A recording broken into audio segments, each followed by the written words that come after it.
మామ నమస్తే. మనమైతే ఇలా పొలం దున్ననీకైతే పోయినాము.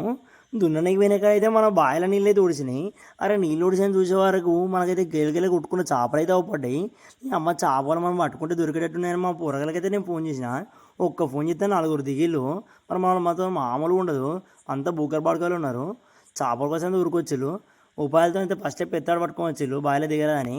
ఇక తాడు పట్టుకొని అటు ఇటు కిందికి అయితే దిగినాం మామ. అలా అయితే తాడి చెట్టు కూలి ఉన్నది, కోసుకపోయినాయి కాళ్ళు. అలా వాళ్ళ ఆశకు వచ్చారు అన్న దింపులు కిందికి. నేను ఇంకో దోస్తు అయితే దిగినాము. ఈ ఇద్దరు ముగ్గురు అయితే పైనుంచి చూసిళ్ళు. కానీ మాకైతే మామూలుగా దొరకలే మా చేపలు. మంచి మంచి నాలుగు పెద్ద అయితే దొరికినాయి. ఇక చిన్న చిన్న బొచ్చలు అయితే అయ్యో 10 దొరికినాయి. ఆ బొచ్చలు అయితే ముసలోళ్ళకి ఇచ్చినాం మామ. ఇక పెద్ద పెద్ద అయితే మేము తీసుకున్నాం. అవి తీసుకుని ఏం చేసాం, దావా చేసినాం మంచిగా. దగ్గర కొండపించుకున్నాం మామ, ఫ్రై చేసినాము. ఇక మనం తానికైతే ఒక 4 బాటిల్ కళ్ళు అయితే చెప్పినాం మామ. మామూలు ఉండదు మనతో. మరి మామ చూస్తూనే ఉండరు, మంచి మంచి అప్డేట్స్ మళ్ళీ వస్తూనే ఉంటాం మామ.